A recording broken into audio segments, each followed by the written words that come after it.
What's going on, guys? Welcome back to the channel. Hope you're all doing well. Today we are doing part 2, or the follow-up, or you could even call it the epic conclusion of my 30-day VR weight loss challenge, where in the span of 30 days, the main goal was how much weight could I possibly lose with only playing VR. And the schedule for that was 4 times a week, an hour apiece, and I will be honest with you guys, I have hit that consistently for the last 4 weeks. So we're gonna do a little reveal at the end of this video where we actually get myself on the scale again and see if I have in fact lost any weight. And I think the other objective of this little experiment is not just to see how effective VR can be for losing weight, but how practical or impractical it is as well. Are you just better off going to the gym, or is this actually a viable fitness solution for weight loss? We're about to talk about that right now, actually. When I first started this 30 days ago, I had only included one game into my regimen. It was Hollow Point, and it's a very fun game. I still enjoy the game.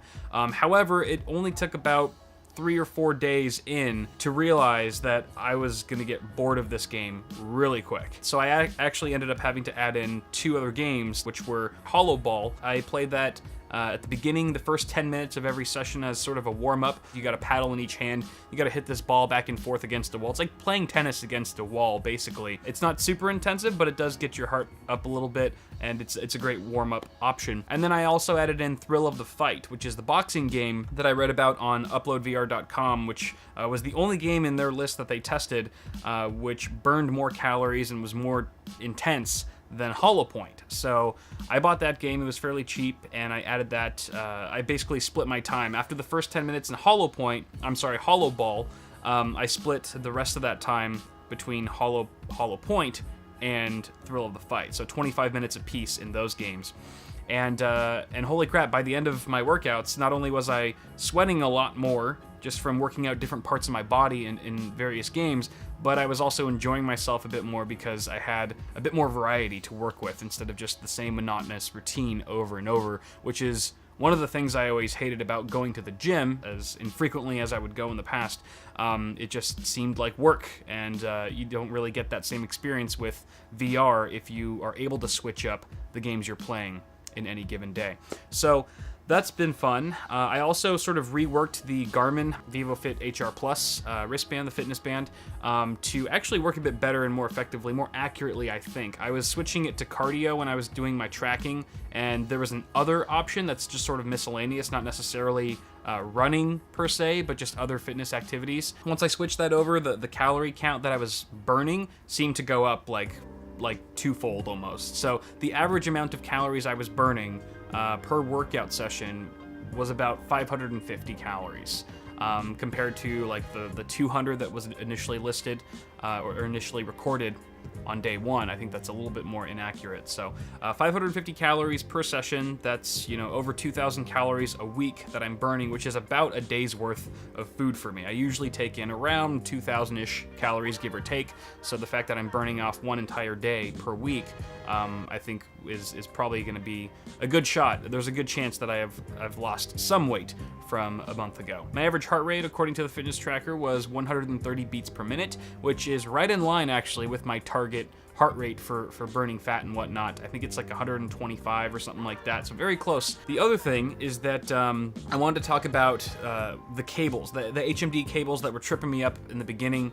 They are still there. I actually bought a suspension kit to wire the HMD cable from my ceiling to avoid cable clutter on the floor, and I just never set that up. It's just laziness and not making time, not finding time with all the other projects I have going on. I just ended up becoming complacent with having cables on the floor, and I also sort of reworked how I played the games. Only Hollow Point was really the game that caused the most issues there, because you're constantly spinning and twisting around. I just refrained from, you know, twisting the same direction over and over, so I was never like winding myself up like a piece of spaghetti on a fork or something like that. But still, not the most ideal situation. If I choose to continue this VR workout routine, I'm probably going to have to suspend the cables at some point, just because it's just not ideal. It's not fun. Another issue that I ran into was the lenses getting really foggy after my heart rate would come up and I would start sweating and get hot. I'd get physically hot, and fumes would be rolling off of my body and fogging up the lenses to the point where I literally could not see, or it was impairing my vision too significantly for me to actually play reasonably. And this was mainly a problem in Hollow Point because it does require accuracy. You have to actually shoot and aim and things like that. So what I ended up doing, and I realized this, that my glasses had a lot to do with it. For some reason, the glasses were sort of trapping the heat, that was coming off of my face, and that was in turn creating more fog. It was causing it to fog up significantly more than if I was wearing contacts. So I eventually switched to contacts thinking it wouldn't make much of a difference, but it really did. And also sort of loosening the headset just a bit, just loosening it so that there's a little bit more breathability instead of strapping it very securely to your head.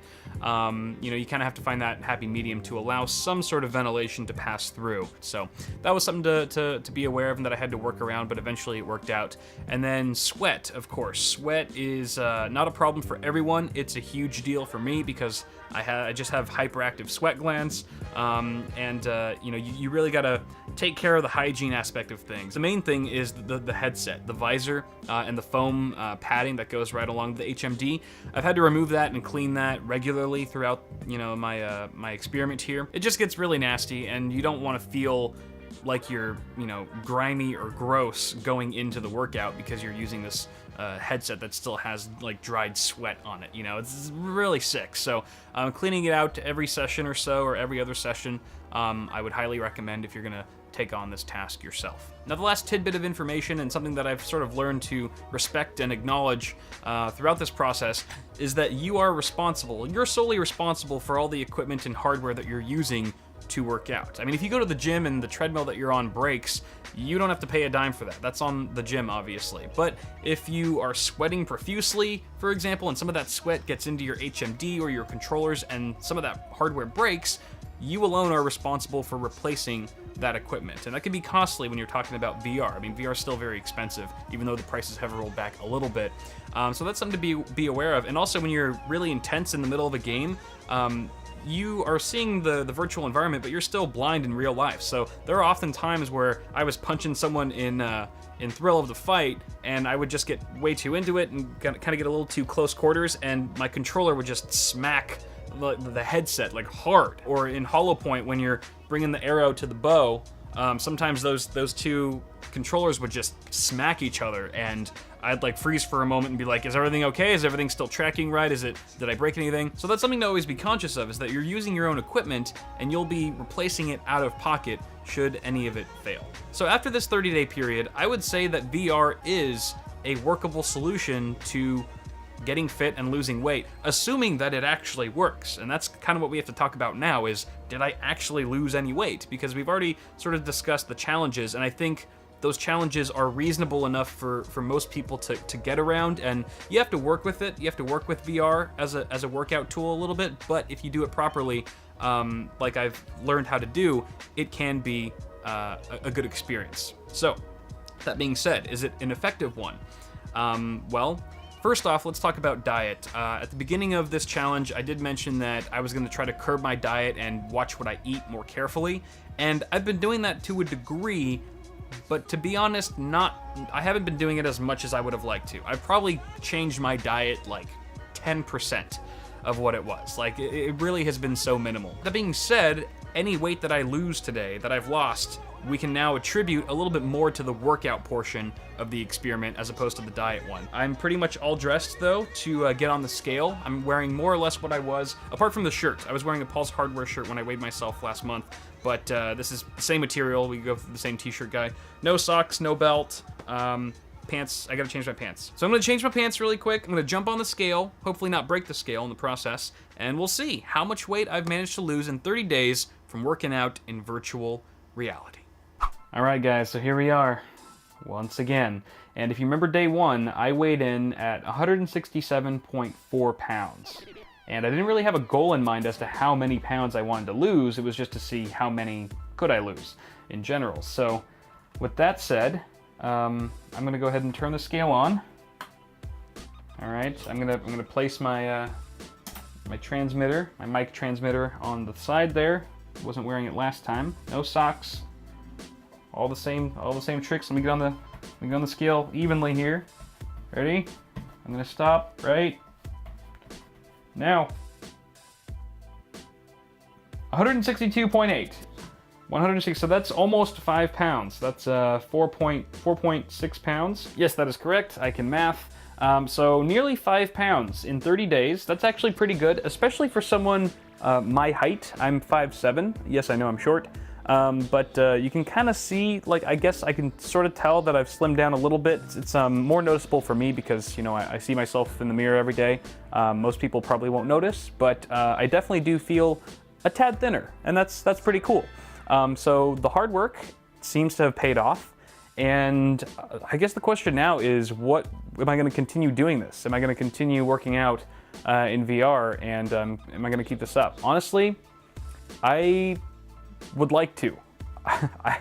It's been tough, guys. Don't get me wrong. Like, my schedule is so busy with the channel and whatnot, making videos for you guys, that I really had to try. It was a struggle to make that 4-day-a-week commitment. And I know it sounds lame. It's only 4 hours a week, but it's been pretty difficult when you have to share your workspace with your workout space. So I've been doing everything in my office for the last month. So that means if I'm in the middle of a build or something like that, and I've just got parts all over the place, and I haven't done my VR workout that day, I have to clean up everything. Even if I'm just, you know, I'm not even done with that project, I have to sort of reset the room and open it up so that I have room to room scale and play and stuff. So that's been pretty difficult. Honestly, I think maybe once I get a studio, if I can get a studio soon, we're still working on that. It's a big, long process, but once that locks in, then I can maybe open up that office just as a permanent VR workout space. That would be awesome. I would love to do that because honestly, in my opinion, this beats the gym, hands down. You don't have to deal with other people. You don't have to deal with nasty machines that other people are using. It's all from your house. I hate leaving the house when I don't have to, and being able to just walk into my room next door is supremely convenient and just works for my sort of lazy lifestyle sometimes. So you guys let me know what you think of all this, what you think of the results. Can you tell? Can you tell in my face, have I lost any weight at all? Like, I honestly, like, I don't know. I don't know what other people are seeing. You guys see me every day, more or less. I mean, every other day or something like that. But let me know in the comments down below what you think, and we'll talk soon. I've got some more stuff planned for you guys in the very near future, of course, as always, so be sure to subscribe so you don't miss any of that. Also, feel free to toss me a like on the video if you enjoyed it, and have yourselves a wonderful day. Love you guys. Have a good one. Peace.